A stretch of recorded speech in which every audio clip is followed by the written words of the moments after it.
Hey, what's going on, everybody? This is Sully, and welcome to Sully's Mistake Factory. Now, you guys might already know me from Sundays with Sully, or from my YouTube videos with Navtronics, where we do builds and I do walkthroughs of the latest and greatest builds from Southport, Sabre, Backhoe, and other main OEMs. Some of our refits are where we showcase the latest and greatest in marine technology. That's not going to be this series, guys. This series, this is kind of more of a behind the scenes, and it's going to be on actually this boat right here, this big white mountain of shrink wrap. This is my personal boat, guys. And well, it's old, right? The boat's from '88, so it's been through a couple of owners. It's had a couple of owners put their own hands on it, and when you get to a boat of a certain age, the hairy homeowners kind of kick in and do some things. And hell, there's even a couple of things in here that have been done that I did that I'm not necessarily saying were best practices, but it works. I kind of tell people it's like this. You see mechanic-owned car for sale, and people think that's a good thing, unless you know a mechanic. And then you know, don't buy the mechanic's car, guys. It works, but you don't want to see how the sausage is made making that thing work. Buy the mechanic's wife's car? Sure, but mechanic's car? So we're going to go through in this season, and we're going to get on board this boat here, and we are going to go through and try and correct some wrongs as we get ready for spring and getting the boat ready to be launched. And hopefully, as this whole thing wraps up, we're going to have some kind of cool tech to show you guys and show you the steps involved if you want to do this at home on your own. So give us a follow on YouTube at Sully's Mistake Factory, or on our Instagram, Sully's Mistake Factory, to stay up to date on this one, guys. And let me know what you guys think. Let's hop on board and see what's going on.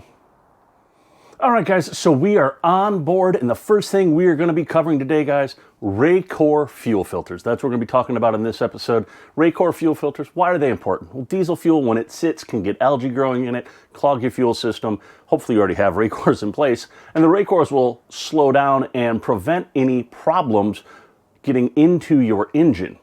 But because they can clog it up, now you're going to have a fuel-starved engine, and that's going to lead to problems. So some preventative maintenance on the front end goes a long way. In this case, we're going to be taking apart a pair of Racor fuel filters that unfortunately have kind of been on the deferred maintenance side. Even though I used my boat a ton last year and I cycled through a ton of fuel, we also stirred up a lot of the dregs from the bottom. So we need to get that addressed. So what we're going to do is I'm going to grab a cup of donkeys here, and we're going to head down below and get these fuel filters removed. Now, you don't need to actually remove these Racors from the boat to do the job. I like it just because the way these are set up on this boat, it's a little easier, gives me a little more space, and if I drop something, well, I can pick it back up pretty easy and get it, whereas it doesn't roll into the abyss of the bilge. So we're going to go ahead, we're going to get the fuel filters to my 3208s, we're going to get those removed from the bulkhead down there, and we are going to get them off, we're going to take it back to the shop, and we're going to go show you guys how to rebuild a pair of Racor fuel filters. And I'm probably going to add a valve in there as well, because one's got a valve and one doesn't, and might as well make a match, right? So let's go check it out, guys.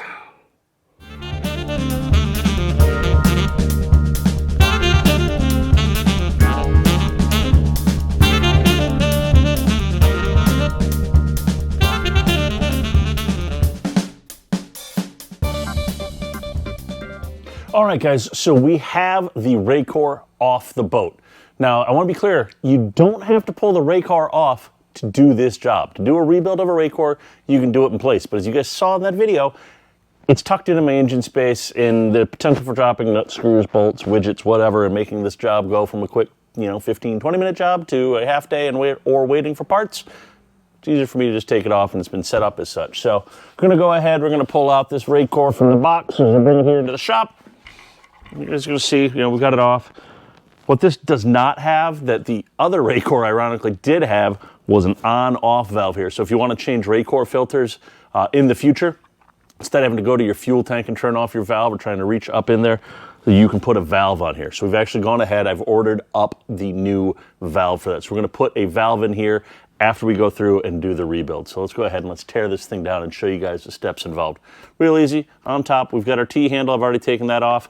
That allows us to take this top right off here. You're going to notice there's a gasket. Every time you do a new filter, it's going to come with a gasket for this. Just go ahead and put the new gasket in there. It's cheap insurance, guys.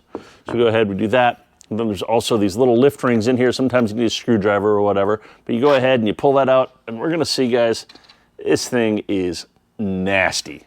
And yeah, this has probably been on the deferred maintenance program, guys, honestly. I don't think I changed this last year. Good news is I used my boat more than ever last year. So filter did its job, and we've filtered out a lot of nastiness out of there. So I'm gonna go ahead, I'm gonna take this filter out and put that right into my 5-gallon bucket right here. The other thing I'm gonna go ahead right out of the way is we still have some sludge and mung hanging up down here at the bottom. Even though we've opened up that valve at the bottom to drain it out, it's still not coming out. So go ahead and just tip it. Let's get it right out of the way right now. And that's why it's nice if you get a little 3, 4, 5-gallon bucket to do this with. Just go ahead and drain that out of there. The other nice thing to have when you're doing this job, a couple of oil-absorbed diapers and a catch pan for, like, if you're doing an oil change on your car or differential or whatever. It's really handy to have for this. So go ahead, and now we're gonna take a quick little look and let's see what exactly this stuff looks like. So that is everything that I've actually gone ahead and poured out of there. So you can see, guys, this is really nasty and has definitely been long overdue to be taken care of. All right, so that is out of the way. Now, what are we gonna do to break this thing all down and break this apart? This is really easy, and honestly, guys, I shouldn't have had this on the deferred maintenance program because it is that easy. So I'm gonna go ahead, we're gonna lay it down. Now, obviously, still probably going to be some remnants of diesel fuel in here. That's why I like to have the oil-absorbed diaper down. Go ahead. Got my 10 mil socket here. A couple of different socket sizes depending on your size of your filter, but the principle's still going to be the same. We've got 4 screws down here around the bottom that form a collar for this lower bowl area here. We're going to go ahead and we're going to loosen those up, and that's going to allow us to get this part opened up and start cleaning that out. Helps if we go the right way when we are trying to loosen this. Go ahead, break all these loose first, and then we're going to go around and make sure we can get them all out. Just a habit of mine I like to do. I like to make sure that they can all come loose first and then go from there. So there we go. We're all loosened up. It's real easy to come apart. Like I said, you can totally do this on board the boat. It's not a big deal, but inevitably it's one of these 4 screws you're going to drop. Oh, there is looks like a ball bearing or a stainless ball in here you guys are going to see in a second. You'll drop that, and I don't know about you guys on boat projects, but you lose the part easily and quickly. So go ahead, this is just an easy way to do it on a bench. You've got access to everything, and when something rolls away from you, you're not cursing as badly. So go ahead, one more screw to take out here.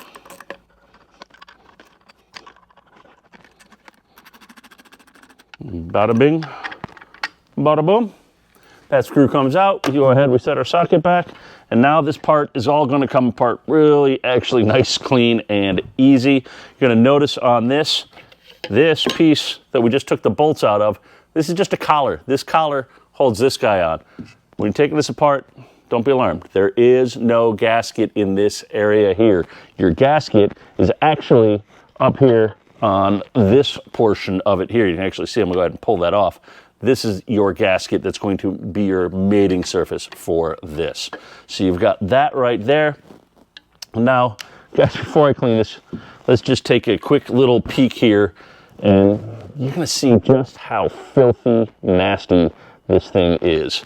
Like I said, guys, this has been long overdue, but I mean, just look at that crud and schmeg and goop and nastiness, and this part will move around. You can kind of see in there, there's even more goop and more nastiness. So we're gonna go ahead and let's get that all cleaned up. All right, so I'm gonna go ahead and I'm gonna set the lid off to the side. We don't need that right now, and put that with our screws and our gasket and the collar.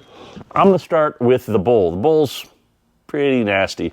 So what I like to do is take this far apart as we can. So what I do is we grab the old crescent wrench here, we open this up, and we are gonna take this thing all the way apart if we can, but now our hands are half slippery. Go ahead. There's gonna be another gasket on the bottom of this right here. There is an O-ring gasket that goes right around this. You're gonna wanna make sure that that stays nice and clean. Don't nick it up, don't scratch it, anything like that. Now, we'll go ahead and get our drip tray in here. move this over a little bit. And what I like to do is, some people like to use Simple Green, some people use degreaser. What you don't want to do is brake clean. That'll kind of eat away at the plastic on this. But what I like to do is first give this thing a wipe down on the inside here. And let's just get that first round of crap out of here, guys. Let's get this all cleaned up. And for the most part, you can wipe it all down. It's pretty simple and forgiving in that respect. But I like to put a little degreaser in there. Just give it a quick little squirt. You don't need a ton, but just enough. Just kind of work it around in there. And then take a nice, clean, fresh shop rag here. And we just wipe it out. And again, it's diesel fuel. You saw how dirty this was. We're not going for perfection here. I mean, we want it clean. We want to be able to look inside this bowl here and be able to see what exactly is going on with our fuel system. So that's it. When we clean that up, go ahead, we set that off to the side. Now this guy right here on top of the filter, as we get this, start breaking down a little bit more here, this turbinator right here, this guy, it's kind of got some harder plastic edges on it, so I kind of like to use a rag just to kind of protect my hands. We go ahead, and this is just going to twist right off there. When we twist that guy off of there, you've got to be careful. There's a couple of parts on here. We're going to pull this out, and look at that thing, guys. Let's see if you guys get a better view of that. That is nasty. That is gross. That is mung. That is not good for our motors. We go ahead, we set that down. Then we can pull off this guy right here. Remember I said there's like a little ball bearing looking dude in here? Well, there's the guy right there. And then you've got your washer check valve for that right here as well. So now this thing has been stripped down as far as we can strip it down. Now we can go ahead, we can take a rag, start wiping this thing all up and making sure we're gonna have a nice, clean, good chance for our fuel and not give us any spots for chance for algae growth and just the nastiness that comes with this.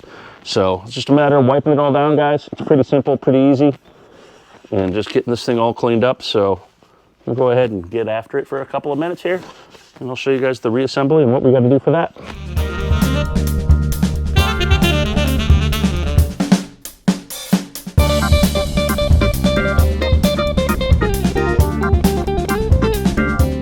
With everything all blown apart here, everything's all nice, cleaned up, ready to go for install. So let's go ahead and put all of these parts back together. So what are we going to do, guys? We're going to start off with this guy right here, and we're going to go ahead, and that gets this little ball bearing looking guy right here, drops right down in there. There's a little play in there.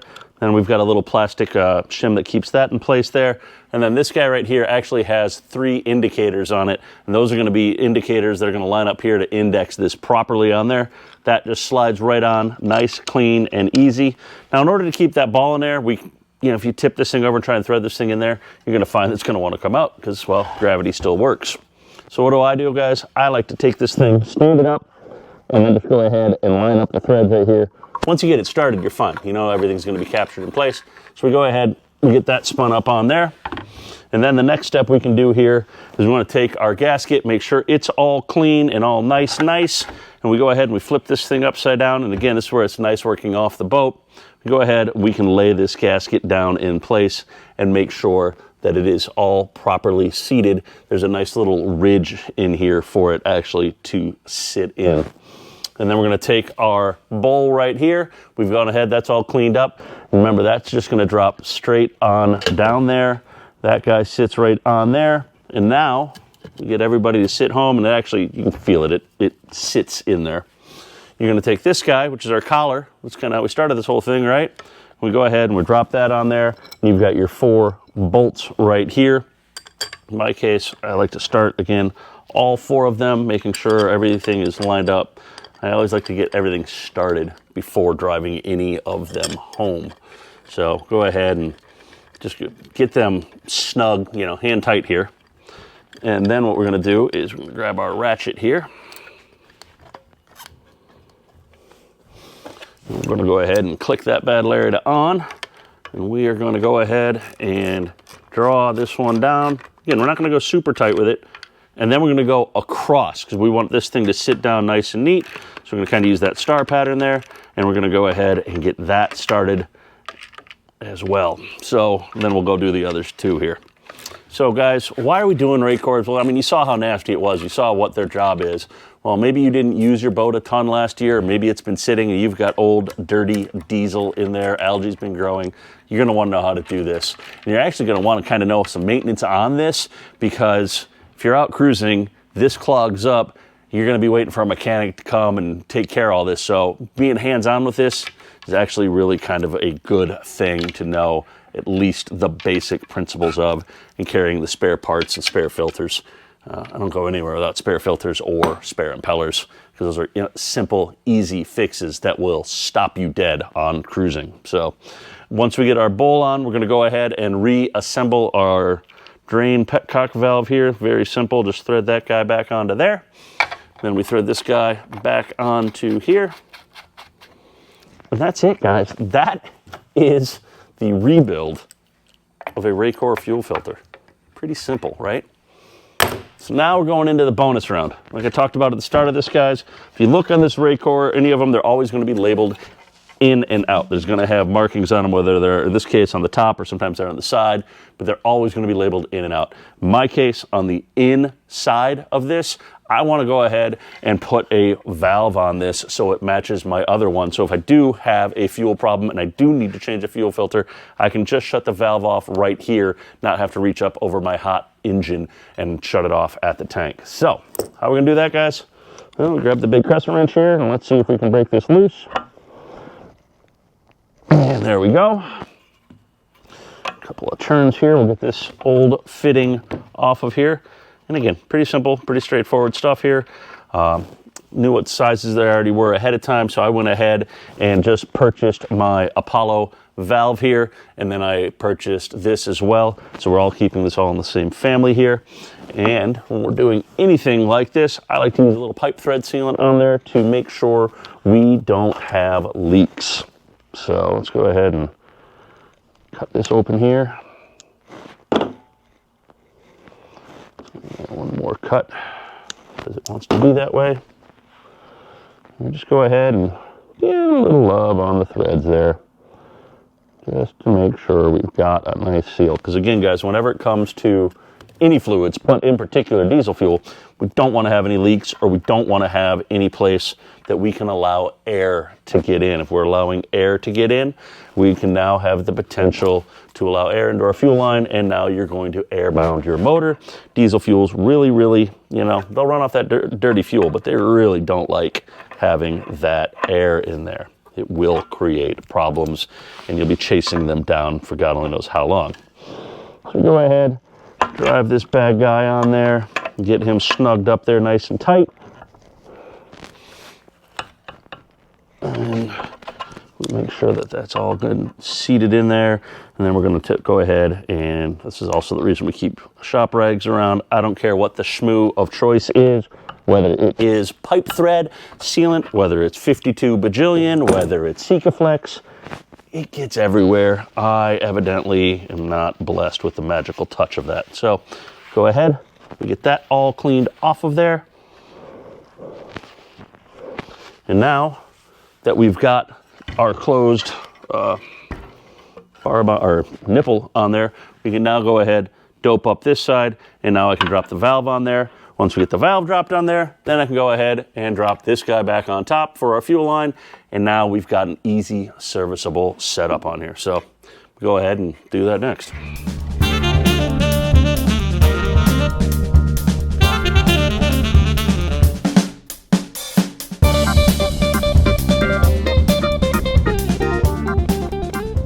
And that's it, guys. That is the first episode of Sully's Mistake Factory. We've got this all put together. It's all buttoned up. Hopefully you learned a little something about how to rebuild your Racor fuel filter. Maybe it's a little less of a mystery now, what's going on down there when you see this down in your engine space or by your generator, and maybe give you a little more confidence to try and tackle one of these projects yourself.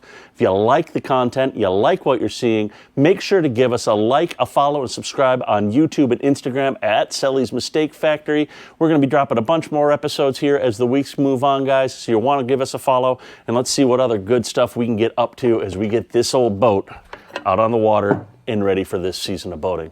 Thanks for tuning in. We'll see you guys next week. Peace.